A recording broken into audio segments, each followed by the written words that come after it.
સુરતમાં હત્યાની વધી રહેલી ઘટનાઓ વચ્ચે ઉધનામાં ભાટેરામાં મામાએ જ રૂપિયાની લેતી દેતી મામલે ભાણેજની હત્યા કરી શરીરના કટકા કરી ખાડીમાં ફેંકી દીધા હતા. જોકે હાલ પોલીસે આ મામલાનો ભેદ ઉકેલી કાઢી હત્યારા મામાની ધરપકડ કરી ખાડીમાંથી મૃતકના શરીરના ટુકડા ફાયરની મદદથી બહાર કાઢ્યા હતા.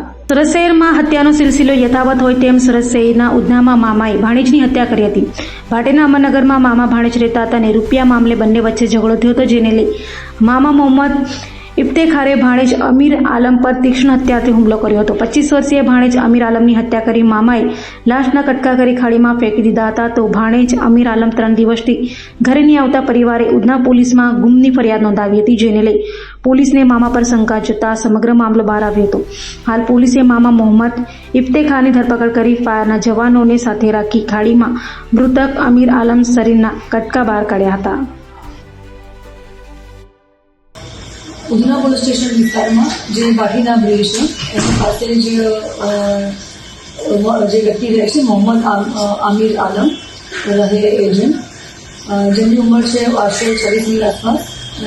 એ અને જે મરણ જનાર છે એ અને એમના મામા જેઓ મોહમ્મદ ઇફ્તેખાર વાજીદ અલી, જેમનું મૂળ વતન બાલુઘાટ બિહાર છે, તે બંને જણા એક જ મકાનમાં ઉધના પોલીસ સ્ટેશન વિસ્તારમાં રહેતા હતા.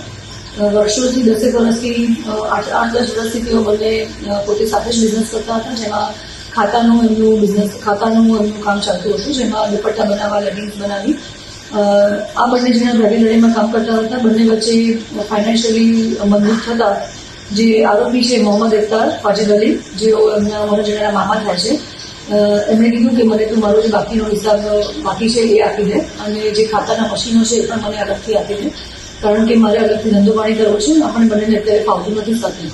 તો જે મરણ જનાર છે બોલનાર છે મોહમ્મદ આમિર આલમ, જેમણે કહ્યું હતું કે અત્યારે હું હિસાબ કરવા માટે થઈને સક્ષમ નથી અને સામે દિવાળી પણ આવી ગઈ છે, તો બધું કામ પતાયા પછી આપણે હિસાબ કરીશું, અથવા તો અત્યારે આપણે સાથે મળીને કામ કરીએ. તમારે ઉતાવળ હોય તો અત્યારે હું આ હિસાબ કરી શકતો નથી. જે બાબતે વાત કરતા જે આરોપી છે એમના મામા છે મોહમ્મદ ઇફ્તેખાર વાજીદ, તેઓ ગુસ્સે થઈ ગયેલા હતા અને તેમણે મનમાં જ 1 મહિનાથી પ્લાન કર્યો હતો કે હવે હું આ જે મારું ભાણો છે એનું કોઈ પણ રીતે હું નિકાલ કરી દઈશ. આ બાબતે એણે ઘણું બધું સર્ચ કર્યું, જોયું કે કેવી રીતે મર્ડર થઈ શકશે. આખું સર્ચ કરવાના અંતે એમણે તારીખ 6 ઓક્ટોબરના રોજ બંને એક જ રૂમમાં રહેતા હતા. ત્યાં વહેલી સવારે અગાઉના દિવસે પ્લાન મુજબ એક હમલો લઈ આવ્યા હતા અને એનાથી માથા પર વાર કર્યો હતો અને વાર કરી અને જ્યારે મૃત્યુ નીપજ્યું એ પછી જે છરા છે એના વડે એમને બોડીને ડિસ્પોઝ કરી હતી અને એ બોડીને ભરી અને પછી જે ખાડી છે એ ખાડીમાં પણ નિકાલ કર્યો હતો. આ બાબતના સીસીટીવી ફૂટેજ પણ પોલીસે કબજે કર્યા છે. સૌથી પહેલાં 1 દિવસ અગાઉ અમારી પાસે જે મરણ જનાર છે એના સગાભાઈ કે બીજા એક્સિડન્ટ ફેમિલી ત્યાં જ આજુબાજુમાં રહે છે અને ધંધો કરે છે, એ લોકો પોલીસ પાસે આવ્યા હતા કે અમારો ભાઈ 4 દિવસથી મિસિંગ છે. પોલીસે મિસિંગની તપાસ કરતા લાસ્ટ ઇન ટુગેધરમાં એમના મામાને બોલાવ્યા હતા, કારણ કે એમના સાથે જ રહેતા હતા અને મામાને બોલાવતા અને એજ્યુકેશન દરમિયાન મામા તૂટી ગયા હતા અને એમણે કબૂલાત કરી હતી કે આ રીતે અમારે બંનેને ધંધામાં જે મંજૂર થયું હતું અને ફાઇનાન્શિયલ ઇસ્યુઝ જે ડીલ કરતા હતા એમાં જ ગુસ્સે આવી અને મેં ભાણાને મારવાનું નક્કી કર્યું હતું અને આખી ઘટનાને અંતે અંજામ આપ્યો છે. તો મિસિંગમાંથી અમે અત્યારે મર્ડરનો ગુનો પણ દાખલ કર્યો છે. જે વેપનથી અમે મૃત્યુ નિપજાવ્યું હતું વેપન પણ અમે લોકોએ પોલીસે કબજે કર્યું છે. એમાંથી જે વાળ અને બ્લડના નમૂના સેમ્પલ્સ મળ્યા છે એ પણ અમે FSLમાં મોકલાયા છે અને DNAના આધારે આગળની પ્રોસેસ પણ કરીશું, પરંતુ એ સેમ્પલ મળે છે એના આધારે અમે આગળનો ગુનો પણ દાખલ કર્યો છે. આરોપી પણ અમે અટક કરી દીધો છે. સાહેબ, એને આ પ્લાન કેવી થાય કે લાશના કટકા કરીને ખાઈને ફેંકી દેવાનો વિચાર કેવી થાય? એનું ઇન્ટ્રોગેશન દરમિયાન જે અમે પૂછપરછ કરી, આરોપીનું એક જ માનસિકતા હતી કે બને ત્યાં સુધી કોઈ વસ્તુ કે પુરાવો રાખવો જ નહીં કે જેના કારણે થઈ અને હું પકડાઈ શકું, મીન્સ આરોપી પકડાઈ શકે અને કોઈને મારા પર શક ના જાય એ માટે થઈને કોઈ નિશાન જ ન રાખવા એ રીતે મર્ડર કરવું આ એનો પહેલેથી પ્લાન હતો.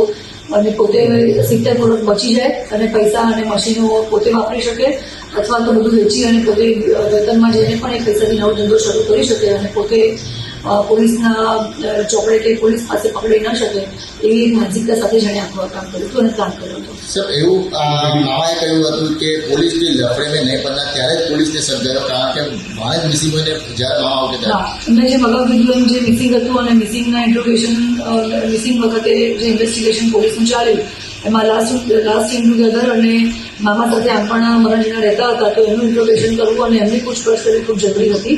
ત્યારે જ મરણજીના ભાઈ કે જેઓ મિસિંગની જાહેર કરવા માટે પોલીસ સ્ટેશન આવ્યા હતા, એમણે કીધું કે અમારા મામા પોલીસ સ્ટેશને આવવા તૈયાર નથી, અને એમણે કીધું કે મારે પોલીસના રસ્તામાં પડવું નથી અને હું મારી રીતે મામા ભાણેજની પણ તપાસ કરી રહ્યો છું અને તમે પણ તમારી રીતે તપાસ કરી શકો છો અથવા પોલીસ પાસે જઈ શકો છો. એટલે એ જ એક શંકાસ્પદ નિવેદન હતું, જેના આધારે પોલીસે આવું ઇન્વેસ્ટિગેશન કર્યું, મામાને બોલાવ્યા અને ઇન્ટ્રોગેશનમાં આખી હકીકત સામે આવી.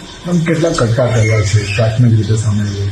બ્રુટલી મર્ડર કરી છે અને એનું પુરાવાના નાશ કરવા માટે જેણે આ પ્રકારે બ્રુટલી મર્ડર કર્યું અને ડેડ બોડીનો નિકાલ કર્યો. અત્યારે લાશના કોઈ ટુકડા મળી આવ્યા છે, કેવી રીતે સર્ચ કરવામાં આવ્યું છે? અમે લોકોએ FSLને અને ફાયર બ્રિગેડની ટીમને સાથે રાખી, મ્યુનિસિપલ કોર્પોરેશનમાંથી ફાયર બ્રિગેડની ટીમને સાથે રાખી અને એ લોકોની જે લોકોની પાસે રિસોર્સિસ છે, જેમાં બોટ છે, બોટમાં અંદર જેટલા પણ ઇન્સ્ટ્રુમેન્ટ્સ છે એની સાથે આખું ખાડીને પણ ખોલી રહ્યા છે, પાણીને પણ સર્ચ કરી રહ્યા છે અને ટીમો પણ ત્યાં 24 કલાકની કાલ તેમાં ટીમોને કરેલ છે. કોઈ વિડીયો જોઈએ તો આરોપીઓએ કે સર્ચ કરવાની જે વાત થઈ રહી છે, ઘણું બધું એને સર્ચ કર્યું હતું કે કેવી રીતે મર્ડર કરી શકાય, સેફતાઈપૂર્વક આમાંથી બહાર નીકળી શકાય, પોલીસના સતત જવા ના આવી શકાય, પુરાવાનો નાશ કેવી રીતે કરી શકાય, આ બધું જ 1 મહિનાથી સર્ચ કરતો હતો, સ્ટડી કરતો હતો અને આખરે એણે અંજામ આપ્યો છે.